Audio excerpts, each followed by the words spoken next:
मेरी Christmas. सर्वांनाच क्रिसमसच्या खूप खूप हार्दिक शुभेच्छा. क्रिसमस म्हटलं की स्पेशल प्लम केक आला. स्पेशल का? कारण नेहमीच्या केकपेक्षा ह्या केकमधले इन्ग्रेडियंट्स थोडे वेगळे असतात, पण ते घरी इझिली अवेलेबल असतात. तर आपण बाहेरून का आणायचा? मी माझ्या लहान मुलीसोबत हा केक बनवला. तुम्ही व्हिडिओत बघू शकता की केक खूप गरम आहे, कारण ती टेस्ट करण्यासाठी वेट करू शकत नव्हती. तुम्हीही घरच्यांसोबत बेक करा आणि एन्जॉय करा. चला तर रेसिपीला सुरुवात करूयात. सर्वप्रथम एका बाउलमध्ये हाफ कप ऑरेंज ज्यूस टाकलं. ह्या ज्यूसमध्ये मी कोणतीही साखर ॲड केलेली नव्हती. प्लेन ऑरेंज ज्यूस घेतलेलं होतं. त्याच्यामध्ये काही ड्रायफ्रूट्स टाकले, जसे बदाम, काजू आणि पिस्ता, आणि थोडेसे अंजीरही टाकले बारीक कट करून. अंजीरचा जो क्रंच असतो तो आपल्या केकमध्ये खूप छान लागतो, त्यामुळे अंजीर बिलकुल स्किप करू नका. सर्व साहित्य मी एक एक चमचा ह्याप्रमाणे घेतलं होतं. चेरीचे सुद्धा बारीक बारीक तुकडे करून ॲड केले.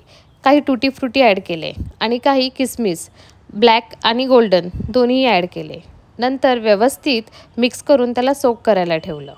तोपर्यंत आपण कॅरमलाइज्ड शुगर बनवूयात.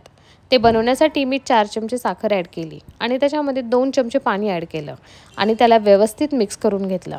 असा एक बर्न फ्लेवर आला पाहिजे आणि त्याचा कलर असा डार्क ऑरेंज झाला पाहिजे. साखर पूर्णपणे मेल्ट झाल्यानंतर व्हिडिओत दाखवल्याप्रमाणे त्याचा कलर यायला सुरुवात होते. त्याला व्यवस्थित मिक्स करून घ्यायचं आणि नंतर त्याच्यामध्ये अर्धा कप पाणी ॲड करून व्यवस्थित मिक्स करून एक बॉईल आला की गॅस बंद करायचा. म्हणजे कॅरमलाइज्ड शुगर ही जास्त घट्ट होणार नाही आणि आपल्याला इझिली केकसाठी वापरता येईल. ही कॅरमलाइज्ड शुगर थंड होण्यासाठी ठेवली. तोपर्यंत आपण केकचं बॅटर बनवूयात. अर्धा कप दूध घेतलं होतं आणि त्याच्यामध्येच अर्धा कप ऑइलही ॲड केलं होतं. ह्या ठिकाणी तुम्ही मेल्टेड बटरचाही वापर करू शकतो. 4 ते 5 drop vanilla essence, chocolate essence वापरला तरीही चालतो. ते ॲड करायचा आणि असं त्याला व्यवस्थित मिक्स करून घ्यायचं. दोन्हीही साहित्य एकदम एकजीव झाल्यानंतर 1 वाटी मैदा ॲड केला होता. सर्व साहित्य ह्या ठिकाणी चाळून घेणं खूप गरजेचं आहे. Half spoon baking powder add केली आणि half spoon baking soda add केला. पाऊण वाटी पिठी साखर म्हणजे पावडर्ड शुगर तीही ॲड केली. जास्त साखर वापरायची गरज नाही, कारण आपण कॅरमलाइज्ड शुगरसुद्धा वापरणार आहोत. 1 चमचा दालचिनी पावडरसुद्धा ॲड केली. ह्या केकमध्ये दालचिनीचा फ्लेवर खूप छान लागतो, नक्की ट्राय करा. आणि 2 चमचे कोको पावडर ॲड केली. कोको पावडर ही कम्प्लिटली ऑप्शनल आहे, कारण कॅरमलाइज्ड शुगरमुळे केकला कलर तसाही खूप छान येतो. मी फक्त कोको पावडरचा फ्लेवर मुलांना खूप आवडतो म्हणून ॲड केली होती. नंतर हे सर्व साहित्य व्यवस्थित गाळून घ्यायचं. गाळून झाल्यानंतर त्याला व्यवस्थित बीटरच्या साहाय्याने मिक्स करून घ्यायचं. हळूवार हाताने एकाच डायरेक्शननी केकचं बॅटर कधीही मिक्स करायचं असतं.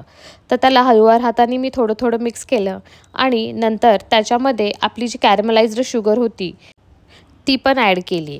कॅरमलाइज्ड शुगर ॲड केल्यानंतर परत त्याला व्यवस्थित एकाच डायरेक्शनमध्ये मिक्स केलं. त्यानंतर तुम्ही बघू शकता की बॅटरची कन्सिस्टन्सी थोडीशी लूज झालेली होती. बॅटर व्यवस्थित मिक्स करणं खूप गरजेचं आहे, कारण बेकिंग पावडर, बेकिंग सोडा, शुगर हे सर्व साहित्य सर्व सामग्रीमध्ये एकजीव झाले पाहिजे. त्यामुळे बॅटरला व्यवस्थित हळूवार हाताने एकाच डायरेक्शनमध्ये फेटत राहायचं. बॅटर व्यवस्थित मिक्स झाल्यानंतर त्याच्यामध्ये मी सर्व सोक्ड ड्रायफ्रूट्स ॲड केले होते. मी फक्त एक 3 तास आधीच ड्रायफ्रूट सोक करून ठेवले होते. तुमच्याकडे वेळ असेल तर तुम्ही थोडे जास्त वेळही त्याला सोक करून ठेवू शकता. ड्रायफ्रूट्स ॲड केल्यानंतर मी परत एकदा बॅटर व्यवस्थित मिक्स करून घेतलं आणि आता बॅटरची कन्सिस्टन्सी ही एकदम परफेक्ट होती. मी एक राऊंड शेप डब्बा घेतला होता. त्याला व्यवस्थित ग्रीस करून खाली बेकिंग पेपर पण ॲड केला होता. बेकिंग पेपरच्या वरतीसुद्धा मी थोडंसं ऑइल लावून घेतलं होतं आणि साईडलासुद्धा ऑइल लावून घेतलं होतं. व्हिडिओत दाखवल्याप्रमाणे पूर्ण बॅटर मी त्या पॉटमध्ये काढून घेतलं. हे सर्व पोर करण्याच्या आधीच मी एक मोठं पातेलं गॅसवर ऑलरेडीच गरम करण्यासाठी ठेवलं होतं, कारण की त्याला प्रीहीट करणं फार गरजेचं आहे. ते प्रीहीट होत आहे तोपर्यंत मी ह्याच्यावर सर्व ड्रायफ्रूट्स, बेरीज, चेरी आपल्याला आवडेल त्या गोष्टीवरती ॲड केल्या आणि नंतर प्रीहीटेड पातेल्यामध्ये मी आपलं केकचा पॉट ठेवला आणि त्याला 45 मिनटासाठी 45 मिनिटसाठी मीडियम गॅसवर स्टीम करून घेतलं. तर झटपट आपला Christmas special dry fruit special plum cake बनवून तयार होता.